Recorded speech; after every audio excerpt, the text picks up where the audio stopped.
Hi, I'm going to talk about the Nikon AF 210.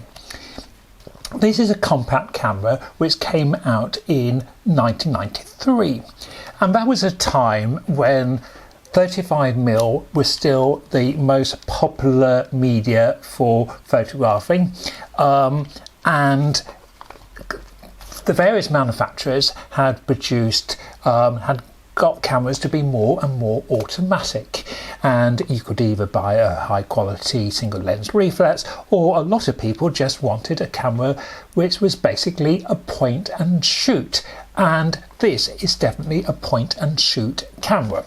It would have retailed about £50–60, and a lot of the various manufacturers came up with cameras which looked very similar.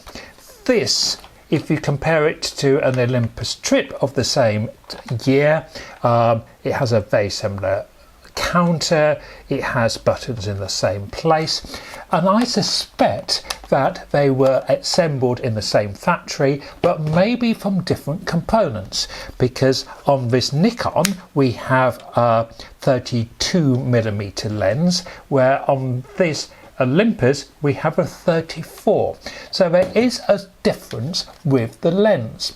Not only is there a difference with the lens, but the viewfinder is actually different. I found this viewfinder not as bright as the Olympus. Now that might be on A's or it might be on design. The viewfinder is definitely slightly different.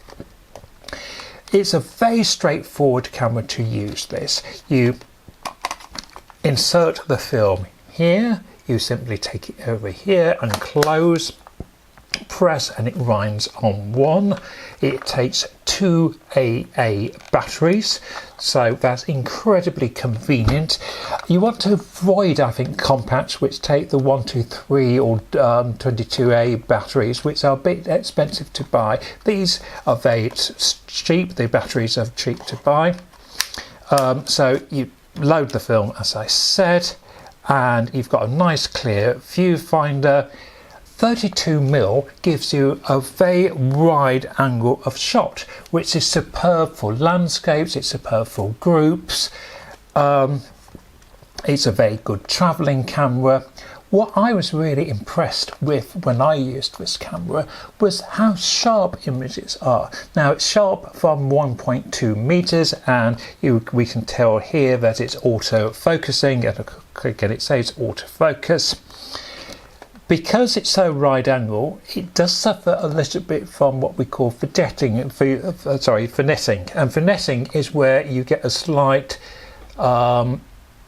overexposure to round the photograph. However, I found that gave a slightly unique look to the photographs. I recently took this camera on a day trip to Salisbury. Salisbury, which is a city not far from me, and it has this amazing cathedral.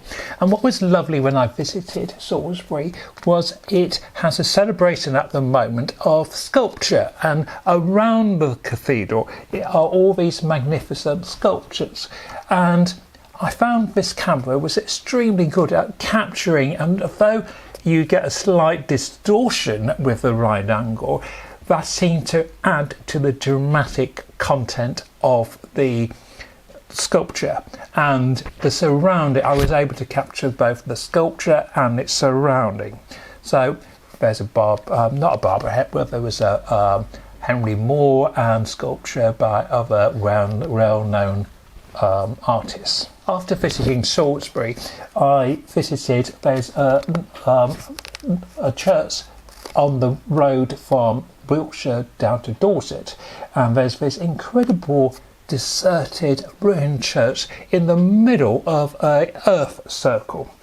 It's rare to get a Christian church in a Stone Age circle, but we have one here. And again, I was impressed with how I was able to get quite dramatic photos here. And finally I took some shots in my hometown of Dorchester. The film I used a Pan 100 Kentmere film, which I really like. It's very similar to FP4. and I developed it in ID 11 and I scanned it just using a little film scanner. I was pleased with the results on here. This is a very usable camera. You should be able to pick them up relatively easily. They seem to be highly reliable. This one came with its box and instructions, which is nice. If you find a Nikon AF 210, you might be surprised with how nice it is to use and what good quality results it actually obtains. Good luck.